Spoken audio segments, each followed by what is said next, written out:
¿Por qué creemos? ¿En el Señor Jesucristo? Creer en el Señor Jesucristo es para que, por el nombre del Señor Jesucristo, nuestros pecados sean perdonados, y también para, por el nombre del Señor Jesucristo, recibir el Espíritu Santo de la vida eterna. Entonces, si creemos en el nombre del Señor, somos bautizados, nuestros pecados son perdonados, y por creer en el nombre del Señor, recibimos el Espíritu Santo. Entonces, este es el propósito de creer en el nombre de Jesucristo.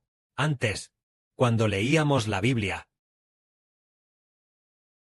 en la antigüedad, cuando leíamos la Biblia en el pasado, descubrimos que, en las reuniones religiosas, el corazón de la gente no comprendía en absoluto el propósito de creer en Jesús. Antes, cuando el hermano Heber estaba en la iglesia y se reunía con los demás, cada semana, había reuniones a mitad y a fin de semana. También había sermones de pastores y materiales para las reuniones. De lo que se hablaba no era para que la gente creyera en Jesús y obtuviera la vida. De lo que se hablaba, por ejemplo, era sobre el Antiguo Testamento, esta doctrina, o aquella doctrina, usando cierta doctrina bíblica, para guiar la vida, sobre cómo vivir mejor, cómo poder obtener paz y gozo, o cómo poder, en el trabajo, obtener beneficios. Todo era sobre eso. Y estas cosas, aunque tienen cierto valor, no son nuestro propósito de creer en el Señor. Nuestro propósito al creer en el Señor es para que, por el nombre del Señor Jesucristo, nuestros pecados sean perdonados, y también para, por el nombre del Señor Jesucristo, recibir el Espíritu Santo, para que el hombre tenga vida. Este es el propósito de creer en el Señor Jesucristo. Entonces, si nosotros seguimos estudiando lo de antes, la ley de Moisés y los libros de los antiguos profetas, si se estudian bien, por supuesto que es bueno estudiarlos bien, es para hacer que la gente se vuelva a Jesús, o para profetizar cosas futuras. En pocas palabras, esto ciertamente tiene algún beneficio, pero continuar estudiando aquellas cosas antiguas, no tiene tanto valor. Por ejemplo, cuando leemos 1 y 2 de Samuel, se habla de que Dios rechazó a Saúl y estableció a David como rey. Habla de estas cosas. Habla de la historia de David luchando contra Goliat, y también habla de la historia de David queriendo edificar el templo. ¿Acaso estas cosas darán vida eterna al hombre? No la darán en absoluto, pero tienen cierto beneficio, y es que David prefigura al Señor Jesús. David edificó el templo, y Dios hizo que el trono de David permaneciera para siempre, lo cual prefigura que el trono del futuro Mesías permanecerá para siempre. Y ahora, Cristo ya ha venido. Y al aprender el contenido del Antiguo Testamento, comprendemos lo que prefigura, y eso es suficiente. Pero, como dice el apóstol Pablo, él era en la antigüedad un estudiante sobresaliente entre los judíos, dominaba absolutamente las Escrituras, y estaba muy familiarizado con la ley de Moisés. Pero, Pablo dijo, aquellas cosas que antes para mí eran ganancia, ahora, por amor a Jesús, las considero como pérdida. No tienen ningún beneficio, las tengo por basura, con tal de ganar a Cristo. ¿Por qué considerar esas doctrinas del Antiguo Testamento, e incluso los libros de Moisés, como basura, con tal de ganar a Cristo? Porque esas palabras, aunque ciertamente provenían de Dios, pero Dios no dio a Jesús a los hombres. En el Antiguo Testamento, Dios solo enseñó a la gente que debían ofrecer vacas y ovejas como sacrificios para el perdón de los pecados. Entonces, aunque ofrecían sacrificios, las personas no obtenían, por el sacrificio de animales, el Espíritu Santo, ni la vida eterna. Además, el que mejor aprendía, el mejor, era el sumo sacerdote. El que mejor aprendía, a lo sumo podía cruzar el velo y llegar hasta el arca del pacto. Es decir, al estudiar la ley, llegando al nivel más alto. Como el sumo sacerdote de entonces, que era el nivel más alto, a lo sumo, podía cruzar el velo y llegar al arca del pacto, ver el arca del pacto, ver a los dos gloriosos ángeles querubines. Este era el nivel más alto de la ley. Más adelante, se descubre que, al llegar al final de la ley, lo que se necesita es la redención de Cristo. Porque la ley no hizo que, no llevó a las personas hacia Dios, sino que solo llevaba a las personas ante las dos tablas del pacto en el arca.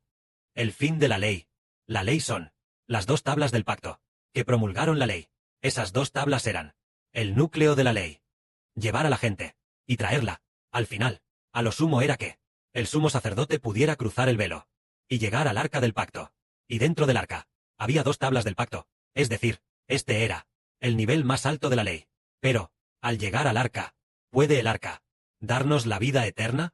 ¿Puede fluir de ella agua de vida? Para nada. Resulta que el arca era una prefiguración del futuro.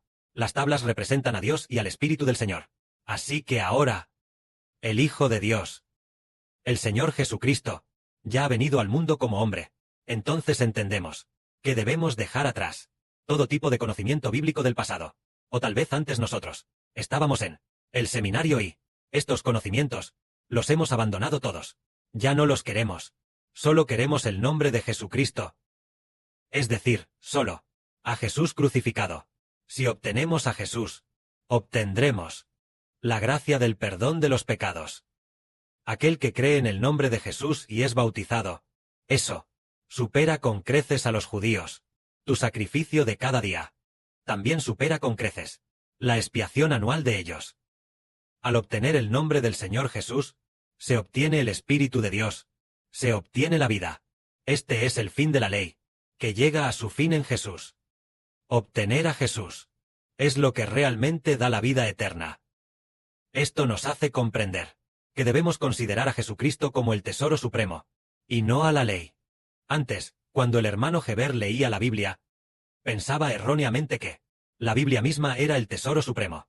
El hermano Heber pensaba que la Biblia era el tesoro supremo, así que quería memorizar la Biblia, y además, quería leer la Biblia más de 1,000 veces. Tenía ese plan, pero más tarde, cuando la leyó más de 100 veces, se dio cuenta de que la Biblia no es el tesoro supremo, sino que Jesucristo es el tesoro supremo.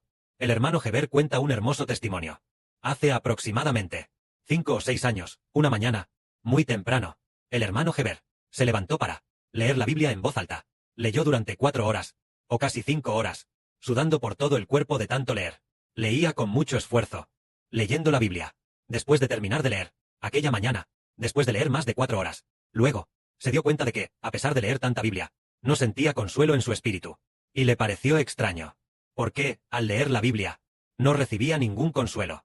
En su espíritu, tal vez también olvidó el hermano Heber que partes de la Biblia estaba leyendo. Es posible que estuviera leyendo el Antiguo Testamento, sobre algún rey del Antiguo Testamento, lo que hizo cierto rey, lo que hizo tal rey, o que rey fue castigado por Dios. Tal vez estaba leyendo ese contenido, y no leyó para nada el nombre de Jesucristo. Por eso, después de terminar de leer, se sintió muy triste en su corazón, y se preguntó, ¿por qué? Habiendo leído tanta Biblia, y habiendo dedicado tanto tiempo, pasando al día, 4 o 5 o 6 horas leyendo, ¿no he recibido ningún consuelo? Entonces, puso la Biblia sobre la mesa, se arrodilló a orar, y tras orar solo 5 o 6 minutos, recibió un gran consuelo. Heber dijo, ¿cómo fue eso? Orar a Dios, orar en el nombre del Señor Jesucristo, y recibir un consuelo tan grande. Y solo habiendo orado 5 minutos. Pero, el hermano Heber leyó la Biblia durante 5 horas, pero no pudo obtener ningún consuelo.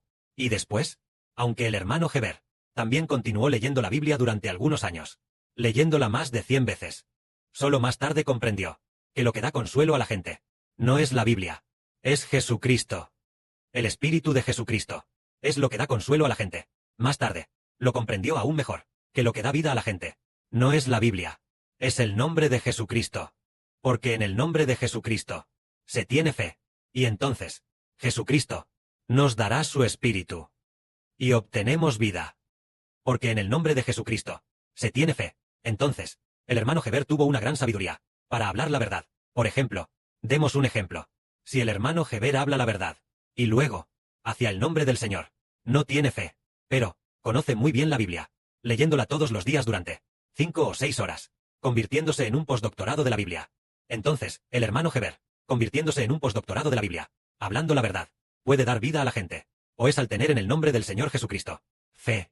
Y entonces, la vida de Dios y del Señor están todas dentro del hermano Heber. Y entonces, el hermano Heber hablando la verdad, ¿puede dar vida a la gente? Definitivamente la segunda opción, es decir, en el nombre del Señor Jesucristo, tener fe. Y entonces, el Espíritu de Dios y el Espíritu del Señor ya están dentro de el hermano Heber.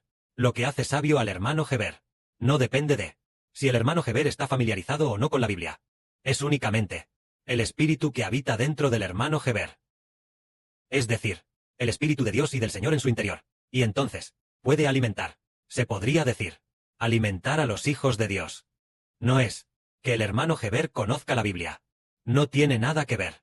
¿Por qué? Alimentar a los hijos de Dios no es hacer que los hermanos y hermanas vayan a aprender todo tipo de conocimiento de la ley. O, como cuando se estudia en la escuela, donde el maestro enseña, y se llena el cerebro de conocimiento. Los hermanos y hermanas no están para recibir conocimiento del hermano Heber y meterlo en sus cerebros, sino que deben, a través del hermano Heber, recibir el corazón para creer en Jesucristo. Para decirlo de manera más directa, es recibir directamente al Espíritu Santo, para que el espíritu de los hermanos y hermanas sea alimentado, y puedan, a partir de la verdad del hermano Heber, hacer más firme su fe en el Señor, y su confianza en el hermano Heber sea más firme, y después, a través del Señor y del hermano Heber, el Espíritu Santo en su interior pueda entrar en los hermanos y hermanas, para que dentro de los hermanos y hermanas se abra el canal del Espíritu Santo, como una tubería de agua corriente.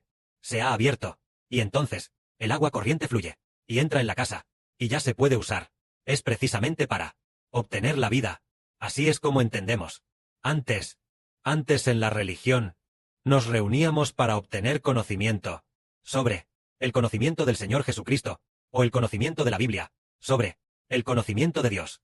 Ahora, al venir al hermano Heber, no es para recibir conocimiento, sino para recibir el Espíritu Santo, para recibir la vida, puesto que el Padre le dijo una vez al hermano Heber, que el hermano Heber es el agua de vida. Dentro está el Espíritu de Dios y del Señor, sobre quien imponga las manos, ese recibirá el Espíritu Santo.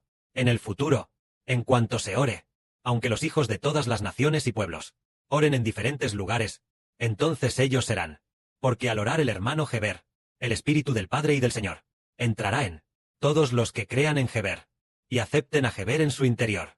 Cuando llevemos este Evangelio y lo difundamos a todas las naciones y pueblos, después de haber tendido todas las tuberías, muchos de ellos, al escuchar continuamente, lo entenderán, y cuando se bauticen, ellos, por causa de el hermano Heber, recibirán el Espíritu Santo. Esto es por lo que creemos en Jesús, es precisamente por el Espíritu Santo, tal como el Padre Celestial le dijo a Juan. Aquel sobre quien veas descender el Espíritu, ese es el que bautiza, con el Espíritu Santo. Si alguien cree en Jesús, pero no es para recibir el Espíritu Santo, entonces su fe en Jesús no le beneficia en absoluto. Tal como, después de que el Señor hiciera el milagro de los 5 panes y los 2 peces, al día siguiente, mucha gente vino a seguir al Señor. El Señor dijo, me buscáis, no por otra cosa sino por el milagro de los 5 panes y los 2 peces, solo para tener comida para comer, y no venís a mí para recibir la vida. El Señor dijo que, al venir al Señor, se debe recibir de Él la vida, y no recibir el alimento de los 5 panes y los 2 peces. Así que, al venir al hermano Heber, no es para aprender conocimiento, sino para creer en el nombre de Jesucristo, para recibir la vida, y también para creer en el nombre del hermano Heber, y recibir juntos una vida abundante. Como antes, el hermano Heber explicaba muy bien la verdad, así que, algunas personas venían a escuchar.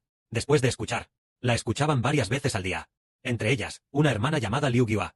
Aunque escuchaba, lo hacía con el fin de, después de escuchar la verdad del hermano Heber, acumular conocimiento, para prepararse mejor, para predicar mejor en el futuro.